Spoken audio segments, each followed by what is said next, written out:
Assalamualaikum warahmatullahi wabarakatuh. Perkenalkan, nama saya Agnes Septiani. Saya dari Prodi PGSD STKIP Muhammadiyah Kuningan semester 7. Di sini saya dan rekan saya akan menjelaskan mengenai materi tentang agen pembaharu mata kuliah inovasi pendidikan. Adapun rekan saya yaitu Iksan Ganda Saputra, Rinka Sri Ramida, dan Milda Purnamasari. Langsung saja kita ke materi yang pertama, yaitu mengenai pengertian agen pembaharu yang akan disampaikan oleh saya sendiri. Agen pembaharu adalah orang yang bertugas mempengaruhi klien agar mau menerima inovasi sesuai dengan tujuan yang diinginkan oleh pengusaha pembaharuan. Pekerjaan ini mencakup berbagai macam pekerjaan seperti guru, konsultan, penyuluh kesehatan, penyuluh pertanian, dan lain sebagainya. Nah, semua agen pembaharu bertugas membuat jalan komunikasi antara pengusaha pembaharuan atau yang kita sebut dengan sumber inovasi dan sistem klien atau yang kita sebut dengan sasaran inovasi. Adapun agen pembaharu menjalin hubungan dengan dua sistem inferensial dengan kemungkinan keduanya heteropili, yaitu hubungan dengan pengusaha pembaharuan dan juga dengan sistem klien. Nah, dalam KBBI, heteropili sendiri yaitu suatu keadaan gambaran derajat pasangan orang-orang yang berinteraksi dalam proses komunikasi yang berbeda-beda dalam sifat-sifat tertentu. Nah, adapun tugas utama dari agen pembaharu adalah melancarkan jalannya arus inovasi dari pengusaha pembaharuan ke klien. Nah, proses komunikasi ini akan berjalan dengan efektif jika inovasi yang disampaikan dipilih sesuai dengan kebutuhannya atau sesuai dengan masalah yang dihadapinya. Assalamualaikum warahmatullahi wabarakatuh, teman-teman mahasiswa semua. Baik, izinkan saya di sini akan menjelaskan tentang kaitannya fungsi dan tugas agen pembaharu. Kemudian juga kaitannya dengan agen pembaharu dalam hal pendidikan. Contohnya adalah baik kita sebagai mahasiswa yang ada di Fakultas Keguruan dan Ilmu Pendidikan. Oke, saya akan membahas tentang fungsi utama agen pembaharu yaitu adalah sebagai penghubung antara pengusaha pembaharuan dengan klien. Tujuannya agar inovasi dapat diterima dan diterapkan oleh klien sesuai dengan keinginan pengusaha pembaharuan. Kunci keberhasilan diterimanya inovasi oleh klien terletak pada komunikasi antara agen pembaharu dengan klien. Jika komunikasi lancar dan efektif, proses penerimaan inovasi akan lebih cepat dan makin mendekati tercapainya tujuan yang diinginkan. Lalu, sebaliknya, jika komunikasi terhambat, makin tipis harapan diterimanya inovasi itu. Oleh karena tugas utama yang harus dilakukan agen pembaharu adalah memantapkan hubungan dengan klien. Pemantapan hubungan antara agen pembaharu dengan klien, maka komunikasi akan lebih lancar. Lalu menurut pendapat seorang ahli, menurut Zaiman, ada 3 hal yang perlu diperhatikan oleh agen pembaharu dalam usaha memantapkan hubungannya dengan klien. Yaitu pertama, di mata klien, seorang agen pembaharu harus tampak benar-benar mampu serta secara resmi mendapat tugas untuk membantu klien dalam usaha meningkatkan kehidupannya atau memecahkan masalah yang dihadapinya. Kedua, harus diusahakan terjadinya pertukaran informasi tentang hal-hal yang diharapkan atas akan dicapainya dalam proses perubahan inovasi antara agen pembaharu dengan klien. Lalu yang ketiga,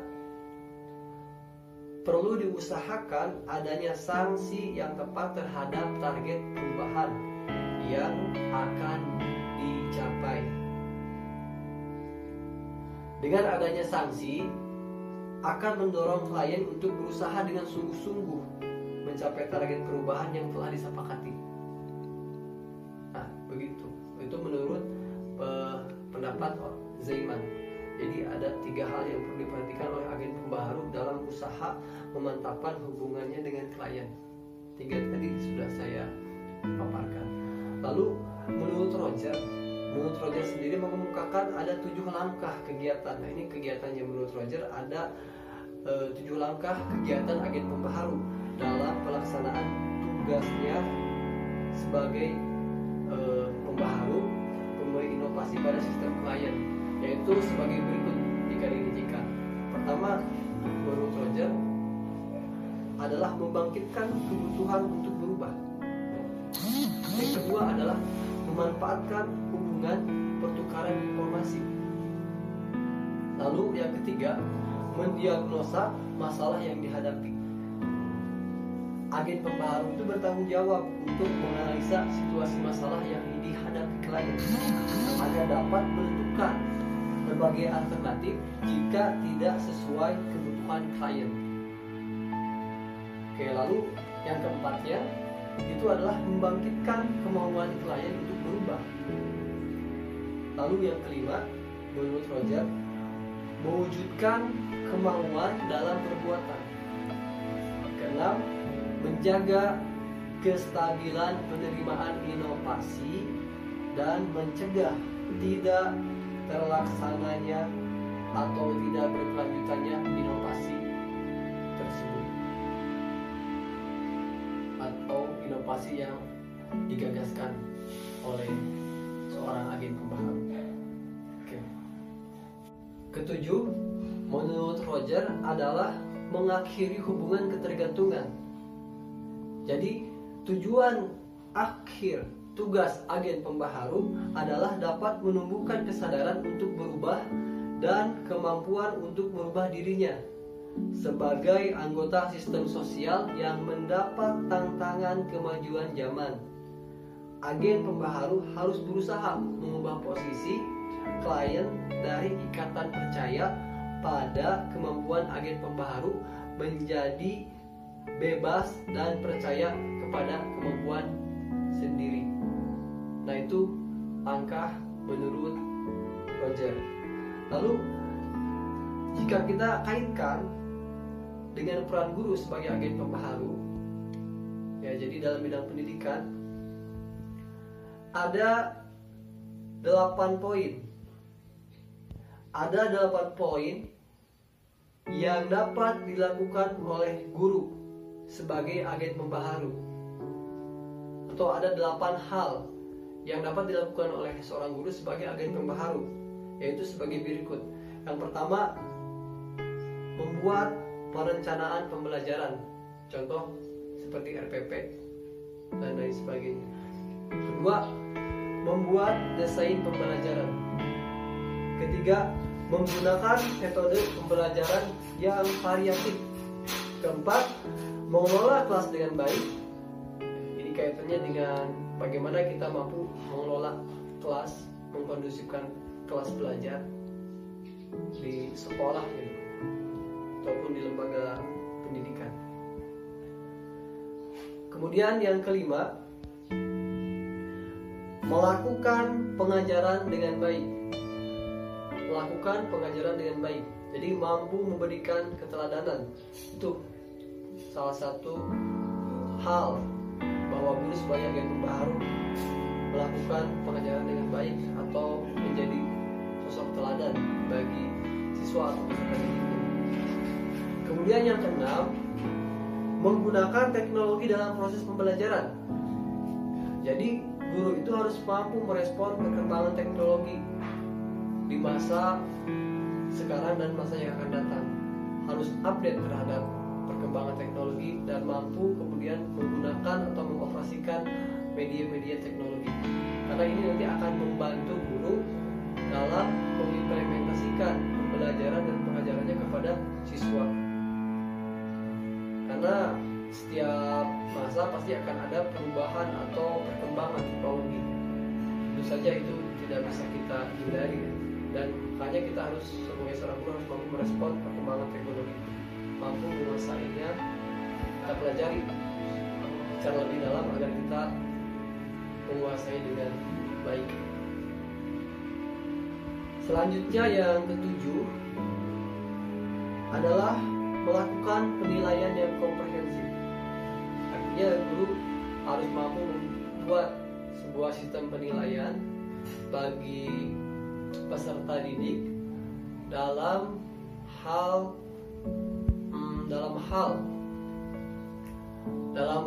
penilaian terhadap hasil belajar siswa. Harus melakukan penilaian yang komprehensif, kemudian juga secara kontinu terus-menerus, juga secara berjenjang atau berkelanjutan, disusun dengan waktu yang telah direncanakan sesuai dengan kurikulum atau sesuai dengan agenda belajar atau jadwal pelajaran yang akan dilaksanakan. Lalu yang terakhir adalah memberikan umpan balik. Maksud dari memberikan umpan balik itu adalah bahwa guru sebagai agen perubahan itu, walaupun bukan tugas guru sampai di sini, seringkali dalam proses pembelajaran timbul masalah-masalah baru ya, Oleh karena itu guru dituntut harus mampu melakukan action research untuk menjawab masalah-masalah tersebut. Pada akhirnya proses inovasi dan perubahan selalu terjadi dan bergulir seiring dengan waktu. Jadi guru harus mampu memberikan sebuah umpan balik terhadap perubahan pola, terhadap perubahan sistem pendidikan yang diberlakukan gitu. Harus mampu memberikan umpan balik. Oke, mungkin demikian ya yang bisa saya sampaikan terkait materi ini, teori ini. Kurang lebihnya saya mohon maaf. Untuk materi selanjutnya akan disampaikan oleh rekan saya. Terima kasih. Wassalamualaikum warahmatullahi wabarakatuh. Baik, materi selanjutnya yaitu faktor-faktor keberhasilan agen pembaharu. Adapun faktor-faktor yang mempengaruhi keberhasilan agen pembaharu berkenaan dengan hal-hal sebagai berikut. Analisa dari buku Diffusion of Innovation.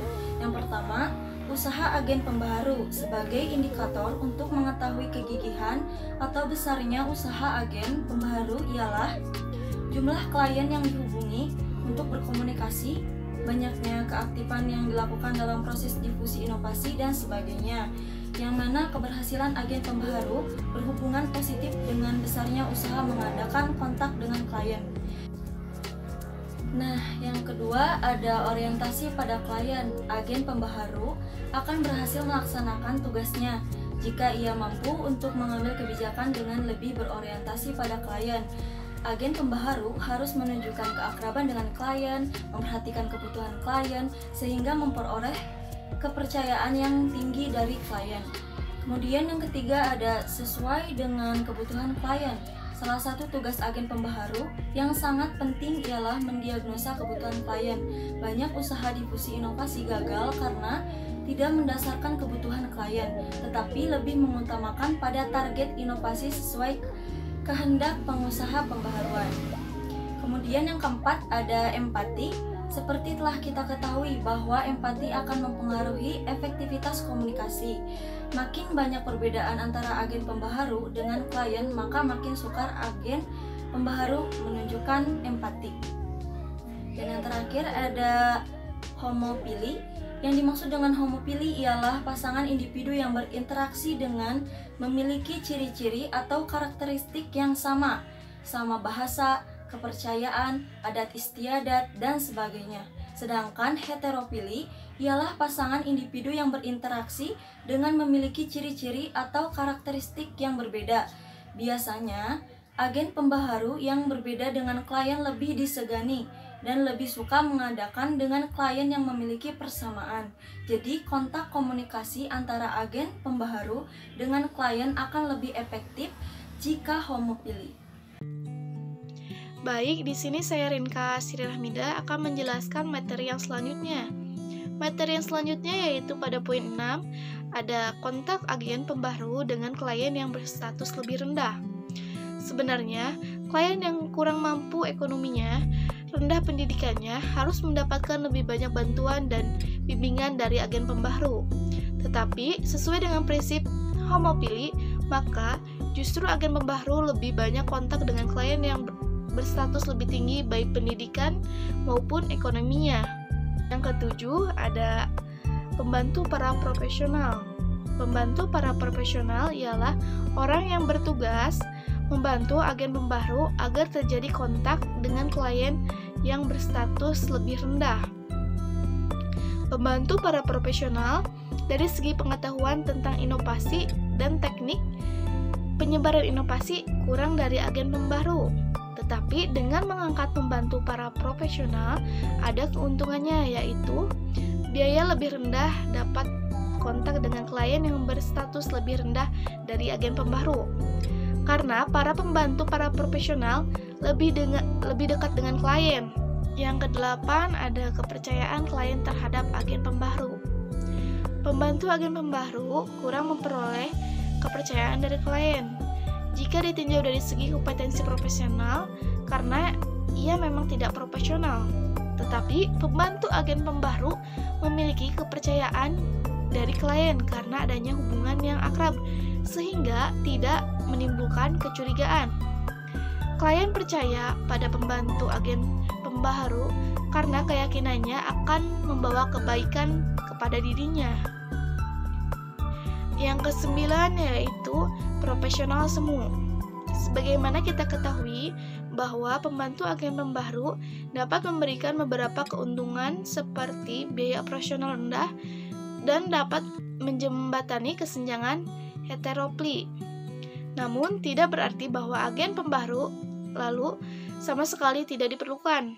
Agen pembaharu tetap sangat dibutuhkan untuk menata atau memilih pembantu agen pembaharu, mengadakan supervisi, dan juga membantu mencegah masalah yang tidak dapat diselesaikan oleh pembantu agen pembaharu.